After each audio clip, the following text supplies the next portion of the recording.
Ryan Reynolds here from Mint Mobile. I don't know if you knew this, but anyone can get the same premium wireless for $15 a month plan that I've been enjoying. It's not just for celebrities. So do like I did and have one of your assistants switch you to Mint Mobile today. I'm told it's super easy to do at mintmobile.com/switch. Upfront payment of $45 for 3-month plan, equivalent to $15 per month required. Intro rate first 3 months only, then full price plan options available. Taxes and fees extra. See full terms at mintmobile.com. This episode is brought to you by Netflix. 3 couples, 4 vacations, a lot to unpack. Watch The 4 Seasons, a new series starring comedy favorites Tina Fey, Steve Carell, Will Forte, Coleman Domingo, and more in a hilarious and heartfelt love letter to long-term relationships. Based on the original Alan Alda film. Watch The 4 Seasons, May 1st, only on Netflix. Welcome back, True Crime Army. I am your host, Margot, and this is Military Murder, a show where I focus on crimes committed by military members and veterans. But don't worry, you don't have to know anything about the military to listen. You just have to be intrigued by all the true crime documentaries on Netflix. And if that's you, welcome home. Today, I am picking up where I left off last week, talking about one of the U.S.'s most prolific serial killers, a man who roamed the streets of Washington state for over 2 decades, killing women who he thought were disposable. But these were women who had families, friends, and loved ones. If you haven't listened to part 1 yet, please pause this episode and start there first. Join me today as I continue to tell you about the Green River Killer. His murder streak started in 1982. Now, let's dig in. Military murder is an independent project and is not endorsed by the Department of Defense or any military component. The views expressed are those of the host. The content of this podcast is not meant to be legal or medical advice. Warning, this episode contains graphic details of murder and is not suitable for young listeners. Listener discretion is advised.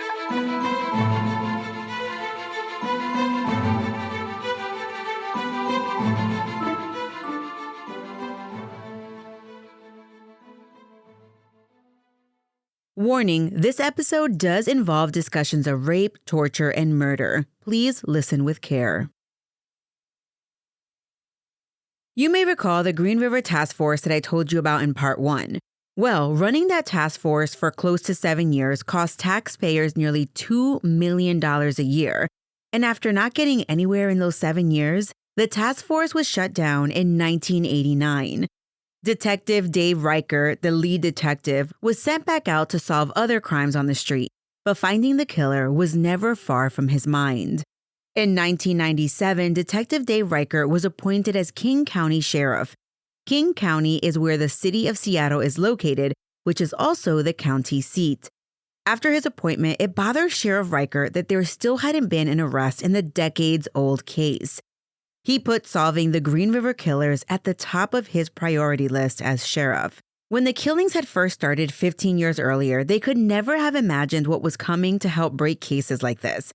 Back when he was actively investigating the Green River killings, Sheriff Riker described that none of the information they were gathering was easily accessible in computerized form like it was in 1997. You see, in the 1980s, they had rolling file cabinets and Rolodexes that required a person to manually leaf through hard copies to find the data that they needed. They now had computers that index data and cut the time to search for files. Plus, they, probably more important than anything, had the ability to test for DNA.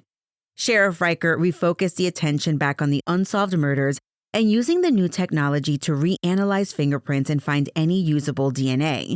They needed to find a link to a suspect using these powerful new investigative tools. In the years since the killings had begun, the task force had collected over 10,000 individual pieces of evidence that had to be sorted through to find any usable biological material for testing.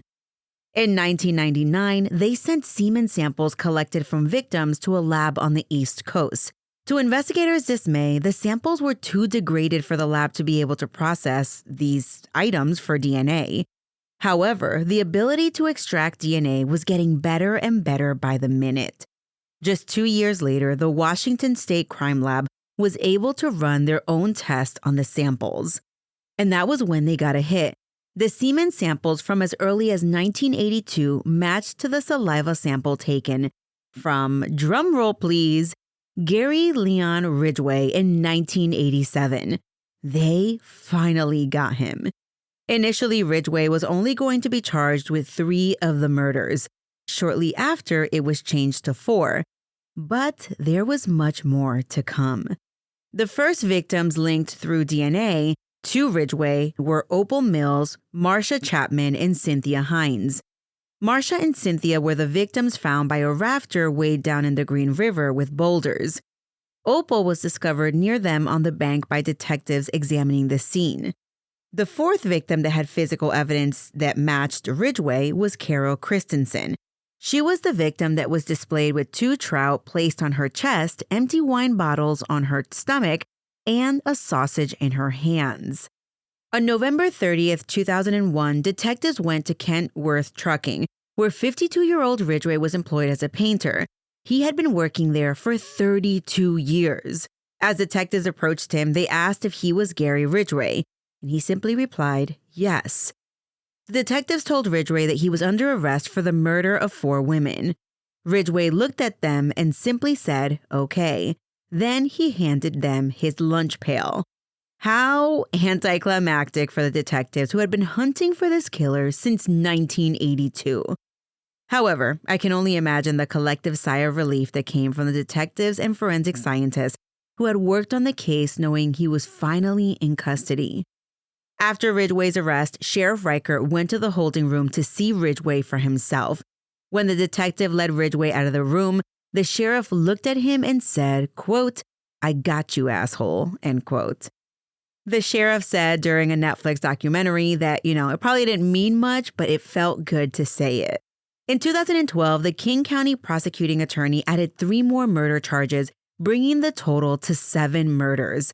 This was only a small number of the total victims that they had found over those past 20-ish years. It kind of raised a question as to whether Ridgeway really killed all these women, or was it possible there was another serial killer out there with the exact same MO? Officers at one point thought maybe he had a partner, but the likelihood of either of those scenarios was pretty low, and Ridgeway had always been at the top of the police's suspect list. But while Ridgeway was always at the top of the suspect list and even caught himself in handcuffs once, he was never arrested in connection with the murders. The first time that he was, kind of connected was in 1982 when he solicited a police decoy on a prostitution sting, and again earlier in 2001 when he was arrested for loitering for the purpose of prostitution. Now, it is insane to me that this guy was seeking out sex workers for 20 plus years. Anyway, Ridgeway either pled guilty or was found guilty in both of those cases, but I didn't see anything that said that he did any jail time for either of those offenses. While the death penalty was ended in Washington state in 2023, in 2001, it was still a death penalty state, and Ridgeway was absolutely eligible for the death penalty. But due to that reason, Ridgeway's attorneys approached the prosecutor's office and offered a deal. Can you imagine making a deal with the devil? Ridgeway, they said, would plead guilty in exchange for his life. He not only agreed to plead guilty to the 4 murders he was charged of, but in the end, Ridgeway would confess to a total of 65 murders. At one point, he claimed that the number of victims was closer to 71. That is a 7 and a 1.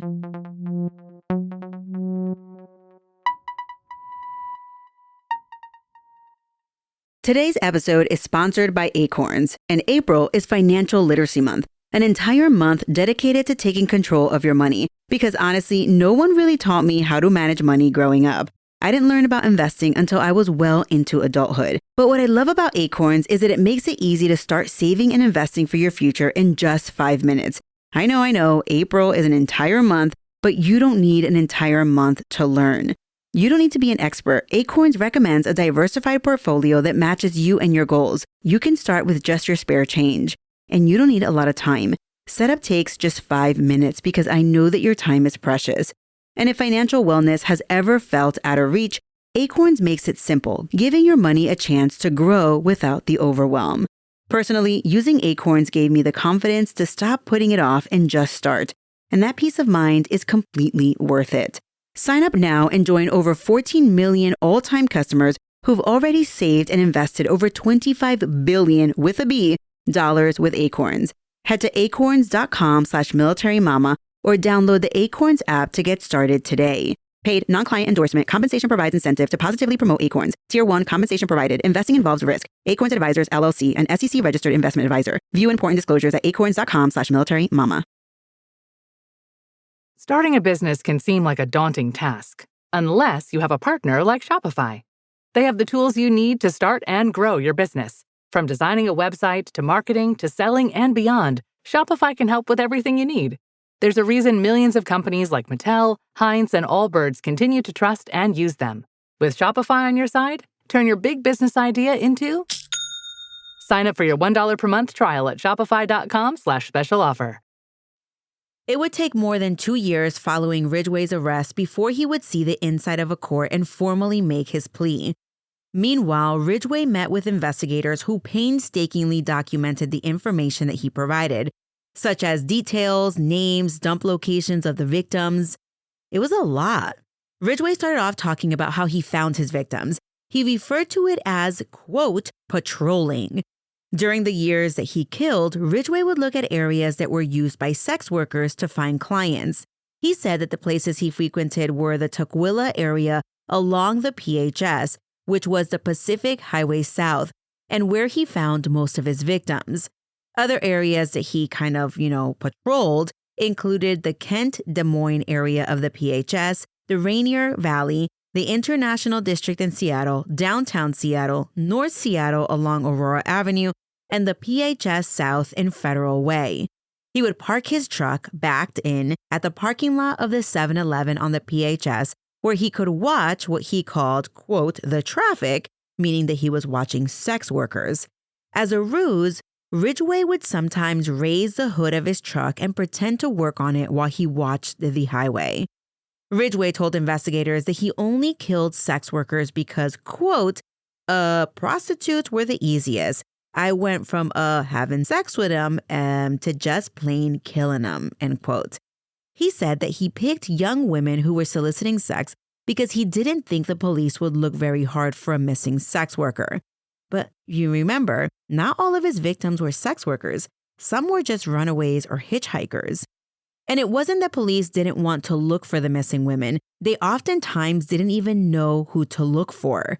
They rarely received a missing persons report because either no one had filed one or they filed after the remains had been found. Most of the victims had moved a lot in their lifetime, so it was harder for the investigators to figure out where they had last been seen. Plus, they would get reports of sightings of the victims long after they had been murdered, which still happens to this day. Ridgeway continued his word vomit to investigators and answered any and all questions that they threw at him. Like, they wanted to know, did he kill any men? And Ridgeway said no, and there was a simple reason for that. Because, quote, they didn't give him any sexual gratification. When they asked Ridgeway if he had a preference for race, Ridgeway said it didn't matter to him, and then he made a very racist comment, which I am not going to mention here. It's just, sometimes as you're researching these cases, you're like, can these people get any more heinous? And the answer is yes, they can. They are really terrible humans. During his killing spree, Ridgeway barely got any sleep. He worked full-time, he had a young son to look after, and all of his spare time was spent hunting for actual humans, killing them, and then tossing their bodies in different dump sites. Sometimes it turns out that Ridgeway's son would be with him when he was killing. Ridgeway admitted to killing 19-year-old Giselle Laverne, who had gone missing in July of 1982. Her remains were found in September that year. Giselle's body had been found on its back with her hips splayed out and her knees bent. And wait till I tell you why her body was posed that way.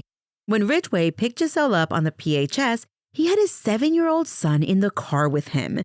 They parked near a wooded area where Giselle preferred to take her, quote, dates. Ridgeway instructed his son to stay in the truck while he and the woman went for a walk. Then they walked to the wooded area out of sight of his son and began to have sex. Ridgeway was behind Giselle.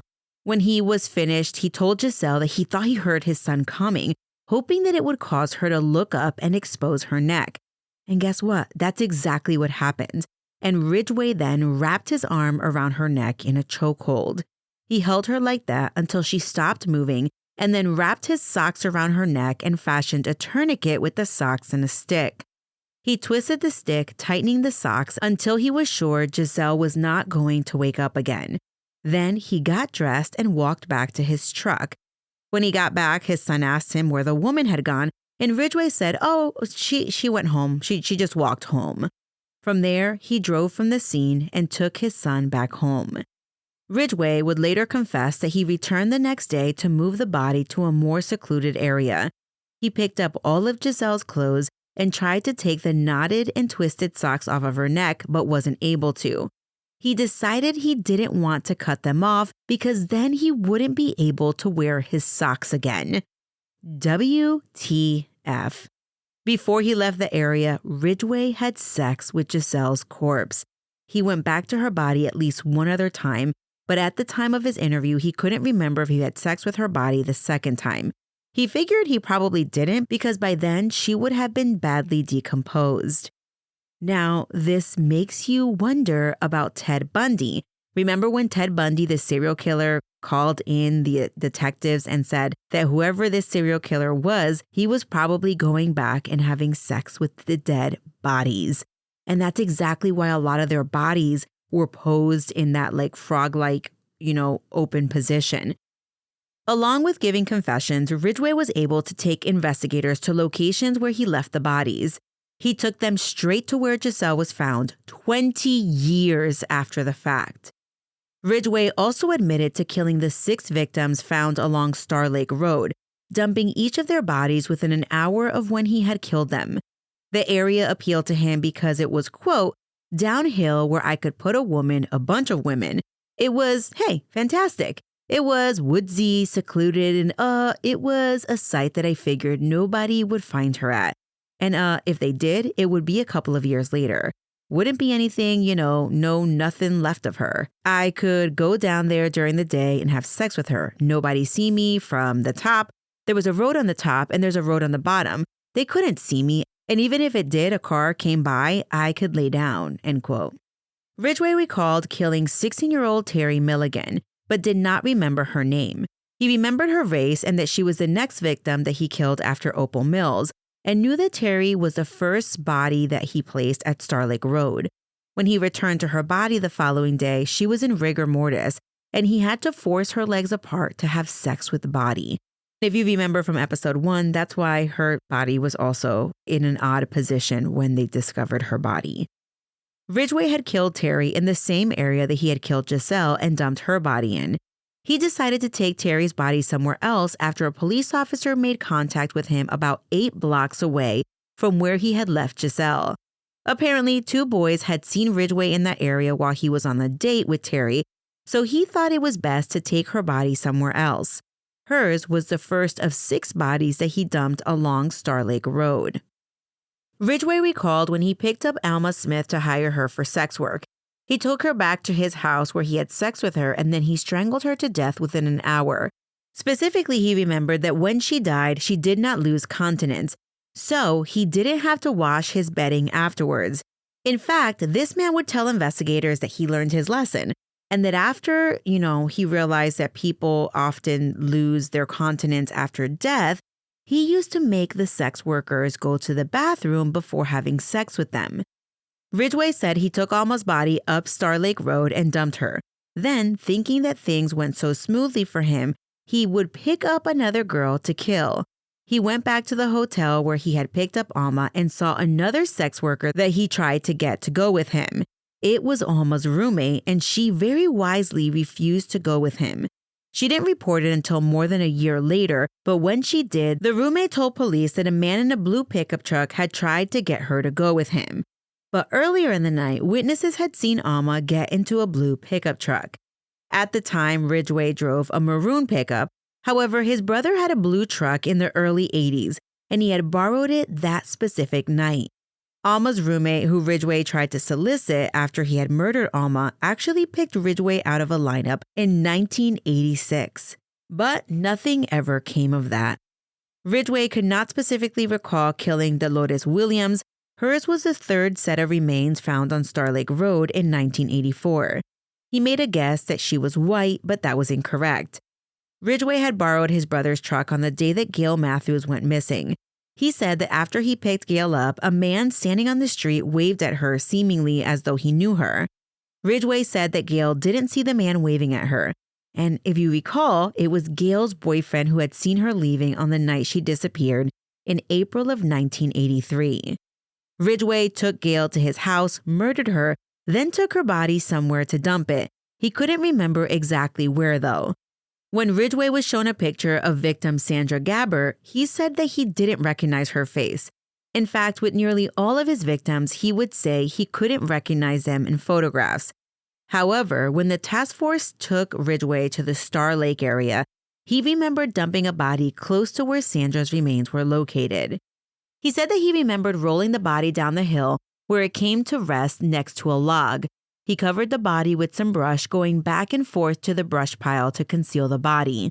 His description matched exactly to what the expert tracker had described about him, or who they thought was the killer at the time, concealing the body 20 years prior when Sandra's remains were first found.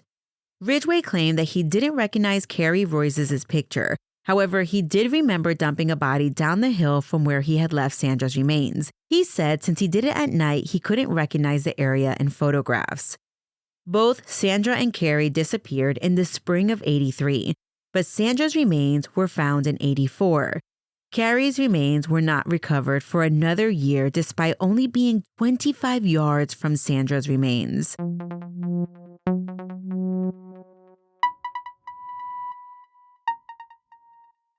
Ladies, you'll end up shopping for your guy's deodorant, right? So try Degree's Original Cool Rush. You see, last year, Degree changed the formula, and men were mad. One guy even started a petition. So Degree admitted they messed up and brought the Original Cool Rush scent back. It's clean, crisp, and actually smells like someone you want to cuddle. And it's in Walmart, Target, and other stores now for under $4. So toss one in your cart and find out why it's the best-selling men's antiperspirant for the last decade. Degree Cool Rush is back, and it smells like victory.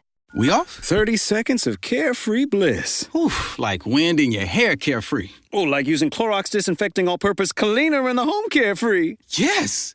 Like dog slobbing on the coffee table and cleaning it with Clorox Carefree. He's on a roll now. Spit toothpaste on the faucet. You got it. You got it. Peanut butter on the light switch. Oh, spritz, spritz.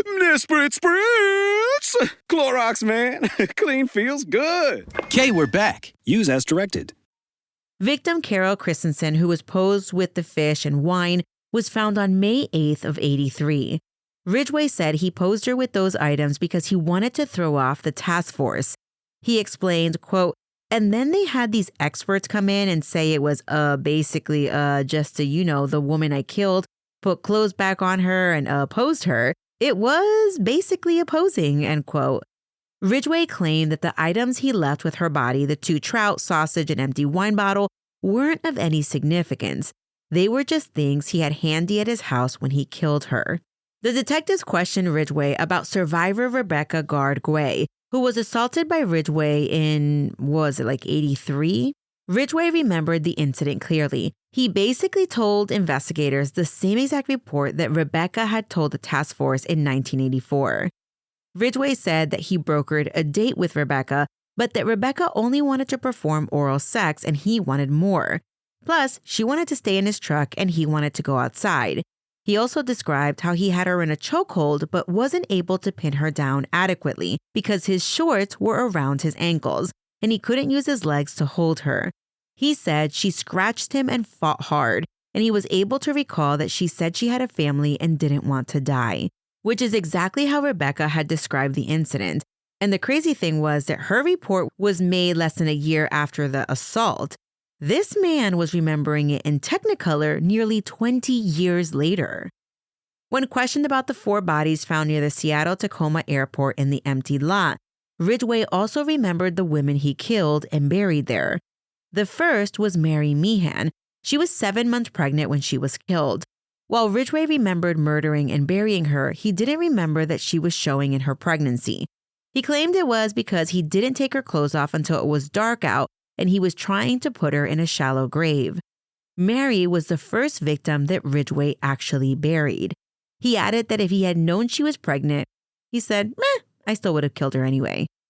The second woman he killed was Andrea Childers. She wasn't found until 6 years after the other 3 victims were found in that same lot. Ridgeway said that he couldn't remember where he met Andrea, but that he hired her to have sex with him. After he had strangled Andrea, he dragged her body and started to dig a grave. When he realized that he could still be seen, he filled in the hole and dragged her body 50 yards further away into some blackberry bushes, where he covered her body with brush, tree limbs, and some garbage. He said he may have had sex with her corpse as well. Ridgeway admitted to hiring Connie Naone for sex, then killing her.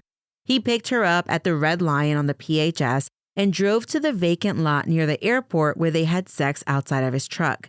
Ridgeway said that he became enraged when Connie wouldn't allow him to touch her breast. So he strangled her and bit her on the breast after she was dead. He also put a rock inside of her. He dug a shallow grave, put Connie in it, and covered her with about 3 inches of dirt. Ridgeway told investigators that he buried her to suppress the urge to have sex with her. He accurately described where her body was in the vacant lot. Ridgeway said that he met the last victim that he buried in that vacant lot, Kelly Ware, and he hired her for sex work. He brought her to the vacant lot where he had sex with her and then he killed her. He buried her in a shallow grave, but this time it didn't deter him from returning. He actually admitted that he returned to have sex with the body a few days after he killed her. What's worse is that when he went back to the lot, he left his son sleeping in his truck while he excavated Kelly's body to have sex with it. After he was done violating her dead body, a police officer pulled up. Ridgeway said that the police officer asked him what he was doing there. He lied and said he was just going to pee. The cop didn't ask any other questions, and they both left the area. Ridgeway admitted that despite the close call with the police officer, he would return to Kelly's body again and have sex with it before digging a shallow grave and burying her body. During his long confession, Ridgeway said that about 50 of the victims asked him if he was the Green River Killer. He would point out that he was a small dude. He couldn't possibly be a killer. And here's how those conversations went with investigators. Detective, did any of them ever ask you whether you were the Green River Killer? Ridgeway, all the time. Even the ones I didn't kill, a lot of them did. Detective, what'd you say? Ridgeway, no, I'm not. Do I look like the Green River Killer? And they would say, no, you don't. They always thought it was a big, tall guy, about 6 feet, big guy, so 6'3", 185 pounds or something like that, end quote. Ridgeway, in order to throw the women off as well, he used to carry beer in his truck, which, at least gave up that he wasn't an undercover cop running a sting. Ridgeway would get the women to trust him by telling them that he would be a repeat customer. He also offered to lend them a vehicle, and he would lie and say that he would get them a job and give them food. He said he never had to worry about following through with his promises because he was a big fat liar and, quote, they were already dead, end quote. Terrifyingly, Ridgeway did admit to telling a couple of the victims that he was going to kill them as he strangled them. He didn't like killing them inside his truck, so he would put his spare tire in the front so that he could say, hey, there's not enough room here to have sex inside, so that the women would concede and go outside with him. He often used his son to gain women's trust by having a picture of his son behind his ID that he would show them, his ID from his work, Kentworth Plant. Plus, there were usually children's toys on the dashboard. He also preferred to bring the victims to his house. To help them relax and become compliant, he would show them his son's room to show that he was not a dangerous man. Of the ones he managed to get to his house, all but one were killed in the bedroom. One woman managed to get away and made it all the way to the front door, but he caught her and killed her right there in his living room.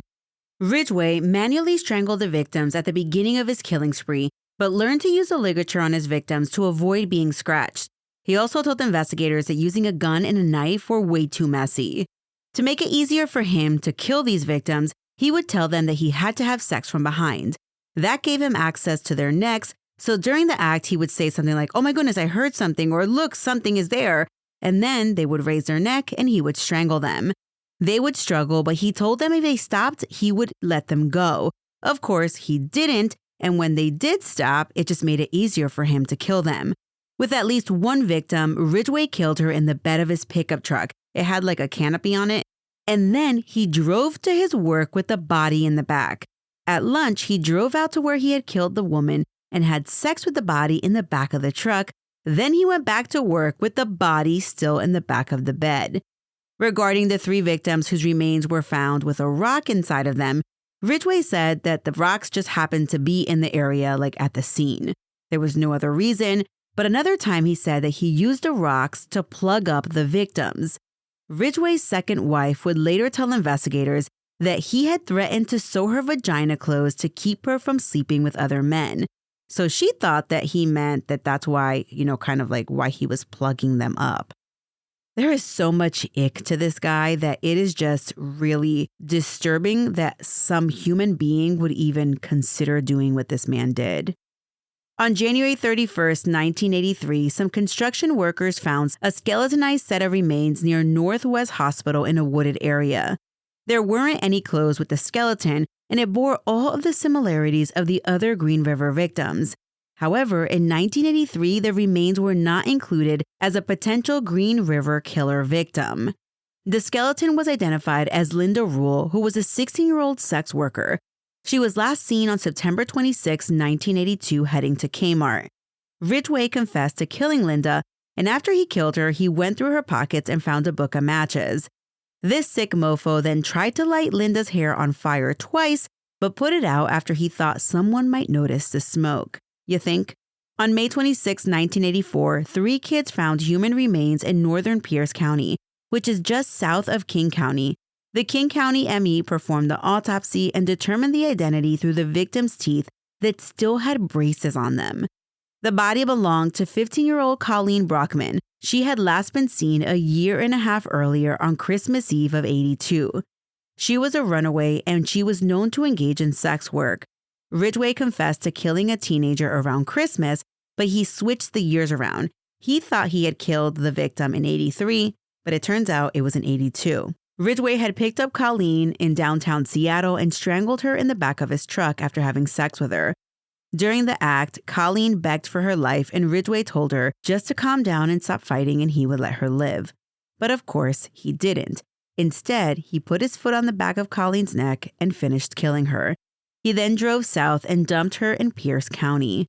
In 2003, when he was giving this confession, Ridgeway was able to take detectives to within 150 feet of where her remains were ultimately found.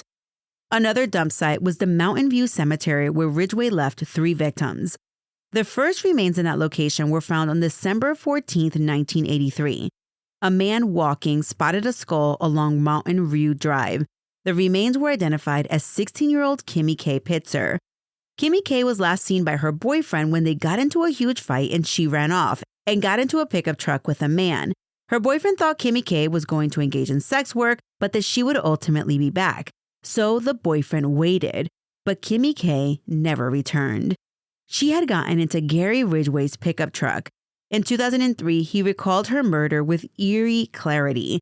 At the time he picked Kimmy K. up, Ridgeway was frustrated because he had a strong urge to kill, but couldn't find a woman. He broke one of his rules by picking Kimmy K. up with her boyfriend present. I mean, he didn't pick her up like right in front of the boyfriend. He pulled around the corner and then she got into the truck. He got her to agree to go to his house with him for the purpose of having sex for money, promising, like, I pinky promise, I'm going to bring you back downtown after we're done. But this is what he said about driving her back. Quote, there's no way I'm going to waste my time having sex with her, pay her $40, $30, $60 or whatever, and then drive her all the way back into Seattle. That's something I wouldn't do. I would get her there and kill her. I'm not going to waste my money driving her all the way back, end quote. With regards to why they found Kimmy K's skull in a different location than where they found her bones, Ridgeway gave 2 conflicting statements. He said that he dropped Kimmy K's skull in the dark and couldn't find it, so he gave up. In a different version of events, he said he was trying to move the skull to throw off investigators. He then dropped it, and his flashlight batteries died and he couldn't find it and gave up.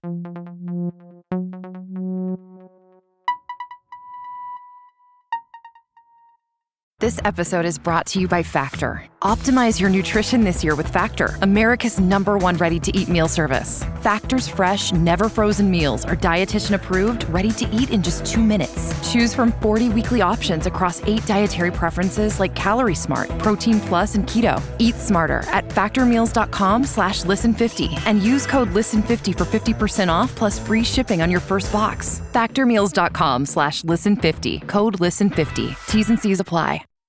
In December of 1985, the rest of Kimmy K's remains plus 2 other victims were found at Mountain View Cemetery when a car went over a steep bank. When cemetery workers went to look at the wreck, they spotted what looked like human remains. Green River Task Force detectives soon arrived, and they realized that they had found another dump site. They knew that the remaining bones were not Kimmy K's because there was a second skull found. For the next week, detectives searched the area and ultimately found 3 sets of human remains. Sadly, the other 2 sets of remains were not able to be identified. They were designated as Jane Doe Bones 16 and Jane Doe Bones 17. A forensic anthropologist determined that Bone 16 was an African-American woman between 5'1" and 5'4" inches tall between the ages of 20 and 25. Her remains had been placed along a fallen log. Bones 16's remains were about 45 feet downhill from Bones 17. The forensic anthropologist determined that Bones 17 was a Caucasian female between 5'4" and 5'8" inches tall, and she was between 14 and 17 years old. The rest of Kimmy K. Pitzer's remains were found about 100 yards from where her skull had been found along the road. When Ridgeway was questioned about the 2 unidentified sets of remains at Mountain View, he claimed that he couldn't remember specifics about them other than that he thought he killed one of them after killing Kimmy K and the other one after that. When they went to the site, Ridgeway was able to precisely show investigators where the 3 sets of remains were left. In October of 1983, 2 boys discovered the remains of a woman whose body had been placed between 2 large trees. It was 19-year-old Yvonne Shelley Antosh. She had last been seen on May 31st, 1983, when she left the motel she was living in that was located on the PHS. Shelley was originally from Vancouver, British Columbia, and had moved to Seattle with a childhood friend. During his confession, Ridgeway told investigators about a woman he had killed and dumped along Auburn Black Diamond Road. He called her just a white woman that he had picked up on the PHS in the Central District. He took her to his house where he killed her and then dumped her body that night. When they visited the dump site in 2003, Ridgeway took them almost exactly where Shelley's remains had been found. On October 12, 1984, a mushroom picker, I didn't even know that was a job, but anyway, a mushroom picker discovered skeletal remains just off Highway 410 in a heavily wooded area near mile marker 34. The remains were identified as 25-year-old Mary Sue Bello. She was a sex worker and disappeared on October 11, 1983, after leaving the downtown area of Seattle to look for clients. In 2003, Ridgeway claimed that he didn't know who she was, but after they gave him the mile marker, it sparked his memory. After that jotted his memory, Ridgeway described to detectives an accurate location of where he had left Mary's body 20 years prior. In 2003, while he was confessing to killing Mary, Ridgeway told investigators about another woman he had killed 2 weeks later. Detectives realized that he was describing someone who had not yet been found. The way Ridgeway described this woman was that she had a deformed leg. They set out and searched the area near where Mary's body had been found in 1984. It took nearly a week, but they were able to locate remains based on Ridgeway's description of the location. Despite 21 years having gone by, the remains, meaning the bones, were mostly intact since he had placed her next to a fallen log. The remains belonged to 16-year-old Pammy Avent. Despite Ridgeway recalling that she had a deformed leg, the bones did not indicate that she did. Pammy's mom had reported her missing on October 30th, 1983, after she left her house 4 days earlier to work as a sex worker. For a few years, the task force received tips about Pammy's disappearance that were similar to things that people had heard about Marie Mulver. Things such as Mary was alive and well, and that she was living in Hollywood. Some other tip came in that she was living in Denver, had given birth to a baby girl. But when they received tips, the task force would investigate, but nothing ever came of it, and eventually the tips dried up. Pammy was considered a victim, but without a body, they couldn't do anything. Now they could add another murder charge to Ridgeway's list. In mid-November 1984, hunters found more human remains near Highway 410. The task force went to the scene and again realized they had found another Green River dump site. The first set, the ones found by the hunters, belonged to 18-year-old Martina Arthurlee. She had disappeared on May 22, 1983, so it had been about 18 months since her disappearance before her remains were found. Ridgeway confessed to killing Martina, even though he claimed he couldn't remember any details. He was able to describe her physical appearance and said that she was African American, around 5'7" to 5'8" inches tall, and that he killed her at his house after he picked her up for sex. He drew a map that accurately showed where he dumped her body about 100 feet off of Highway 410.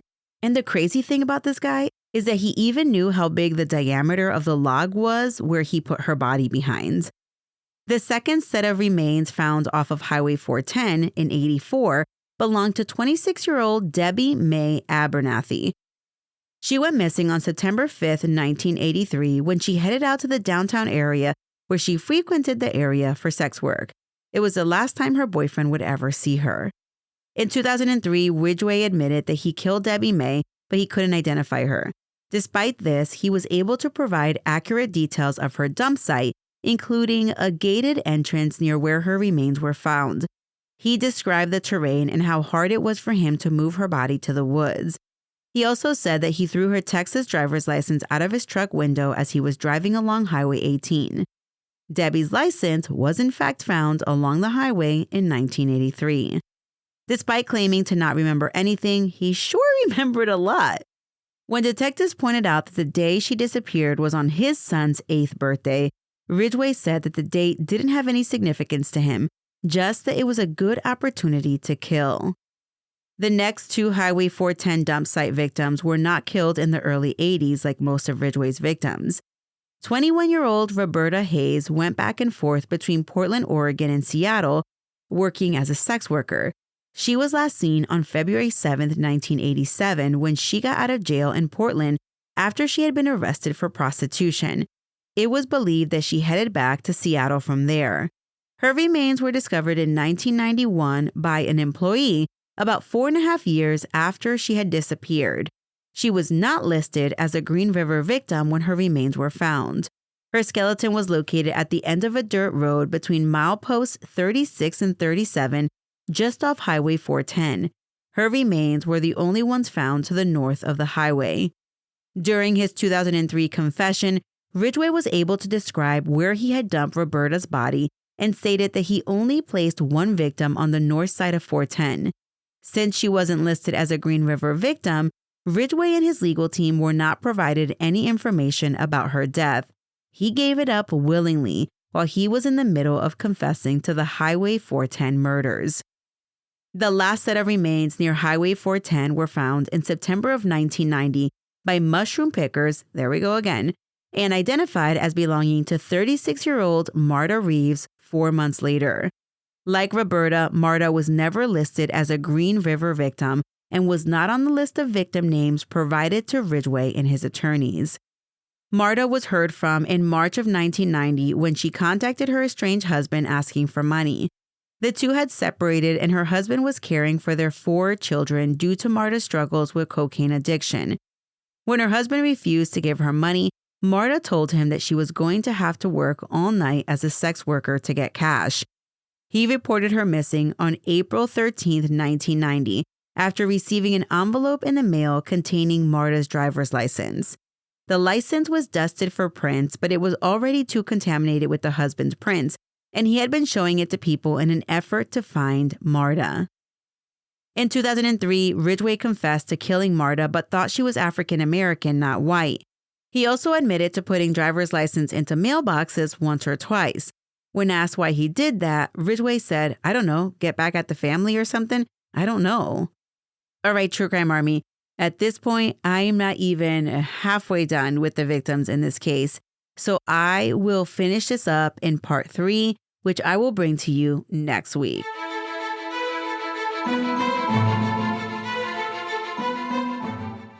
Thank you so much for listening, True Crime Army, and be sure to tune in for part 3, where I will wrap this case up for you and tell you exactly what has been going on in this case. And I'm even going to tell you about some new developments in the last few years. Yes, if you can believe it, that they are still putting names to bodies and locating more bodies of the Green River Killer until this day. Listen, just believe it because it's true. All right, everyone, if you're interested in listening to more of these cases, join me on Patreon, where you can get anywhere from 50, 65, or even 80 bonus episodes, depending on what tier you sign up for. I have a $5 tier, a $10 tier, and a $20 tier. Last week, I dropped a mini episode for my boot camp and retirement level friends, and it was about an unsolved, like it's unsolved-ish case, and it's out of Fort Campbell from the 90s, and it's about a victim whose name was Sergeant Laura Cecere. If you're interested, make sure you check it out at patreon.com/military murder, and Patreon is spelled Patreon.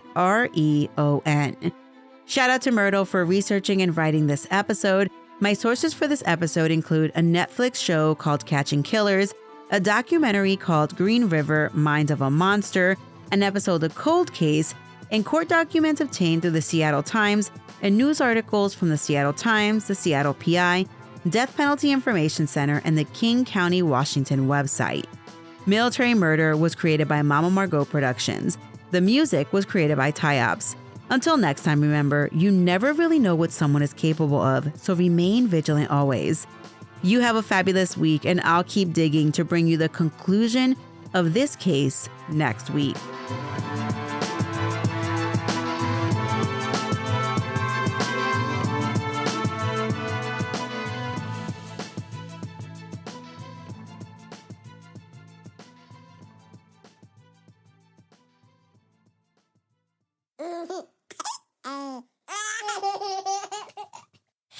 Mama's working on her podcast.